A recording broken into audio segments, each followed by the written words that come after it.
ఈ round table సమావేశాన్ని ఏర్పాటు చేసిన విమెన్ జర్నలిస్టులకి యాక్టివిస్టులకి నేను అభినందనలు తెలుపుకుంటున్నాను.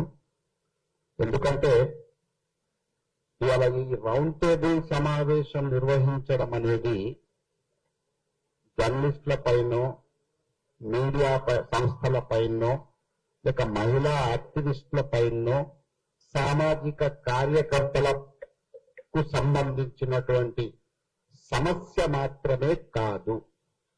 ఇది భారత రాజ్యాంగం కల్పించిన భావ వ్యక్తీకరణ, ప్రజాస్వామ్యాన్ని, అలాగే మీడియా స్వాతంత్రాన్ని, వ్యక్తి స్వాతంత్రాన్ని హరించే ఒక కుట్రకు ఇది రౌండ్ టేబుల్ కాదు, ఇది ఒక పోరాట వేదికగా నాంది పలకాలని ఈ వేదిక ద్వారా మిమ్మల్ని నాకు నేర్పిస్తున్నా. ఇవాళ మనం చూస్తున్నాం, ట్రోల్స్ అనేది కొత్త కాదు. ఈ ట్రోల్స్ అంటూ ఎక్కడ రెచ్చిపోయి బాగా విపరీతంగా ఎక్కడి నుండి అని మనం గమనించినప్పుడు జాతీయ స్థాయిలో మన పేర్లు చెప్పాల్సిన అవసరం లేదు. మన ప్రాంతంలో మన బిడ్డల గురించి మనం చర్చించుకుంటే ఒక తులసి చంద్రుడి నుండి మొదలు పెడితే ఇవాళ శ్రీనిధి వరకు విపరీతమైనటువంటి ట్రోల్స్. అంటే ఇక్కడ మనకి ఏ అర్థం అవుతుంది అంటే ఒక సత్యాన్ని, ఒక వాస్తవాన్ని మేము జీర్ణించుకోం. మేము చేసే ట్రోళ్లు కావచ్చు, మేము చేసే భయభ్రాంతుల విషయంలో కావచ్చు, హెచ్చరికలు కావచ్చు, ద్వేషించడం కావచ్చు, దూషించడం కావచ్చు, ఇవి మీరు భరించాలి. మా గురించి ఏమన్నా మాట్లాడితే మీరు భరించాలి అనే ఒక ఏమంటారు సహనం కోల్పోయినటువంటి చర్యలు, వైఖరి మనకు చాలా స్పష్టంగా ఇవాళ సోషల్ మీడియాలో మనకు కనిపిస్తుంది. ఇంతకుముందు మిత్రులు చెప్పినట్టు ఒక ప్రముఖ వ్యక్తి మీదనో, ఒక ప్రముఖ రాజకీయ నాయకుడి మీదనో, లేక అధికార పార్టీకి సంబంధించో ప్రభుత్వానికి సంబంధించో ఒక ట్రోల్ అవుతే చాలు. ఉదయం ట్రోల్ అవుతే సాయంత్రం కల్లా చట్టపరమైన చర్యలు వేగవంతంగా కానీ ఈ సమాజానికి ఉపయోగపడే వాస్తవాన్ని ఆవిష్కరించే గొంతులకు ప్రమాదం సంభవించినప్పుడు, లేక వారి మీద వ్యక్తిగత దూషణలకు పాల్పడినప్పుడు, వాళ్ళ కుటుంబ సభ్యుల్ని టార్గెట్ చేసి అసభ్యకరమైనటువంటి ట్రోల్స్ చేసిన ఇవాళ ఈ చట్టాన్ని రక్షించే పోలీసులకు కావచ్చు, పాలకులకు కావచ్చు, ఎక్కడ కూడా వాళ్ళ పట్టింపు ఉన్నట్టు మాత్రం నాకైతే కనిపించట్లేదు. ఇది ఒక అనుభవంతో చెప్తున్నాను ఈ మాట. తులసి చంద్ గారి మీద ఒక పోస్టు వారు ఒక విశ్లేషణ చేసినప్పుడు ఎవరో ఏమిటో ఎవరో ముఖం తెలియని వాళ్ళు నకిలీ అకౌంట్లు క్రియేట్ చేసి, ఇంత భాష అంటే నిజంగా ఈ సభాముఖ ద్వారా ఆమె ధైర్యానికి, ఆమె సత్యంతో పోరాడుతుందిగా ఆమె ధైర్యానికి నేను ఆశీర్వాదం చేస్తున్నా.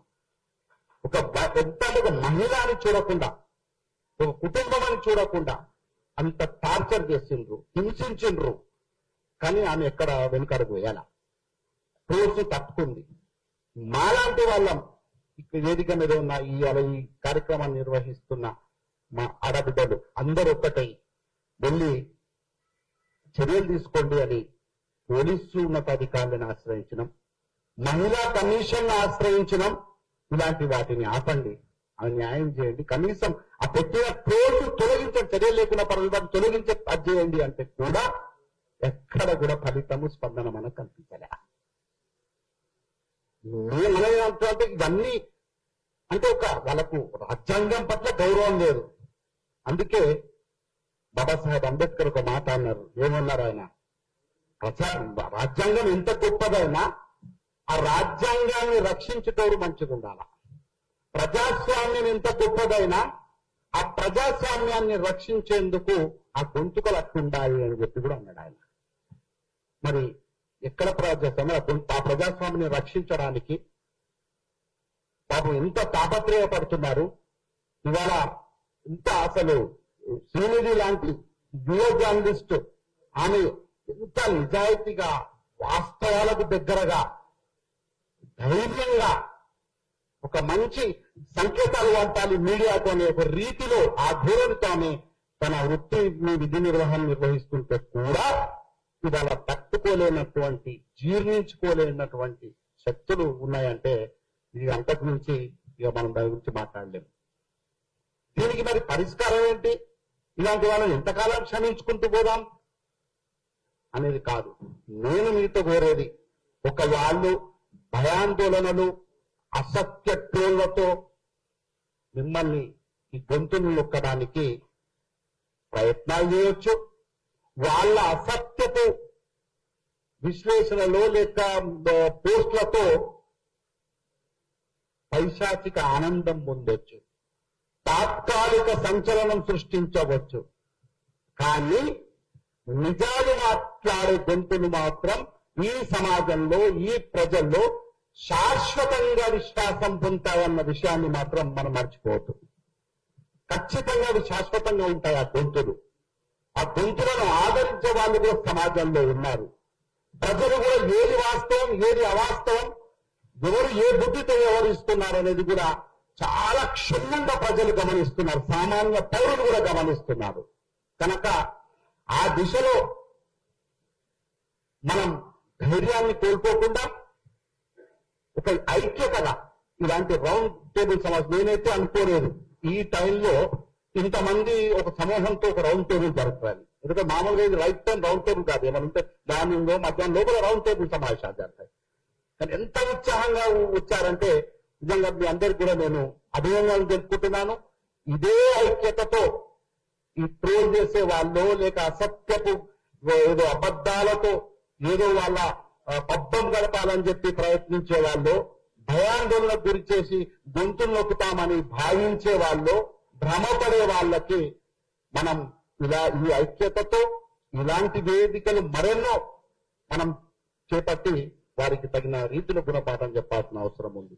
తులసి చందుకు ఇక ఆమెకు నిజంగా ఆమె అడగలేదు. అప్పుడు మేము వనగయ్య అందరం మాట్లాడుతున్న అన్నగారు ఏంటంటే తులసి చందుకు ఆమె ట్రోల్ చేస్తున్నప్పుడు ఖచ్చితంగా మనం రౌండ్ టేబుల్ పెట్టాలి, ఎంతకాలం భరిస్తాం మనం దీన్ని ఖచ్చితంగా దీన్ని అడ్డుకోవాలి, దీన్ని ఖండించాల్సిందే మన వేదిక ద్వారా అని. అప్పుడు కూడా మేము వేదిక పెడితే సార్ వాళ్ళ పాషాణి గారు వేణుగోపాల్ అందరూ వచ్చారు, చాలా బాగా జరిగింది.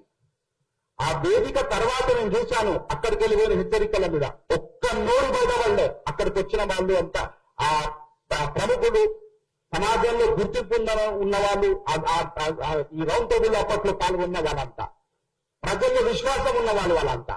కనుక వాళ్ళు ఆమెకు అండగా నిలబడ్డారు రౌండ్ టేబుల్ సమావేశం ద్వారా. ఆ రౌండ్ టేబుల్ సమావేశం తర్వాత కొద్ది రోజులు ఎవరైతే ట్రోల్ చేసే అసాంఘిక శక్తులు ఉన్నాయో అవి కొంచెం తాత్కాలికంగా బ్రేక్ పడ్డాయి. మళ్ళీ వాళ్ళ వైఖరిని పునరావృతం చేయడం అనేది మొదలు పెట్టారు. సమాజం బుద్ధి చెప్తుంది, ఖచ్చితంగా ప్రజలు గమనిస్తున్నారు, ప్రజలు వాళ్ళకి బుద్ధి చెప్తారు. ఇవాళ నువ్వు పెట్టే ట్రోల్ 4-5 కూడా పనికి అదే పనిగా పథకం ప్రకారం మీరు ట్రోల్ చేస్తుండొచ్చు. వాళ్ళ మీద మానసికంగా వాళ్ళని వేధించడానికి, చిత్రం చేయడానికి మీరు కుట్రలు పడుతుండొచ్చు. కానీ వాళ్ళు ప్రజెంట్ చేసినటువంటి అంశం, వాళ్ళు ప్రజెంట్ చేసినటువంటి విశ్లేషణలకి వాళ్ళకు వచ్చిన ఆధారాన్ని కూడా మీరు చూడాలని చెప్పి, గుర్తించాలని చెప్పి, అట్లన్నా బుద్ధి తెచ్చుకోవాలని చెప్పి కూడా మనము ఈ రౌండ్ టేబుల్ ద్వారా వాళ్ళకి హెచ్చరిస్తూ, ఇక ముందు ఇలాంటి మనం భయాందోళనతో అధైర్యానికి గురి కాకుండా ఈ ప్రజాస్వామ్య పరిరక్షణ కోసం, ప్రజల కోసం నిలబడి సామాజిక కార్యకర్తలుగా, మహిళా యాక్టివిస్టులుగా, మీడియా బాధ్యులుగా, జర్నలిస్టులుగా ఉన్న వాళ్ళందరికీ అండగా ఉందాం.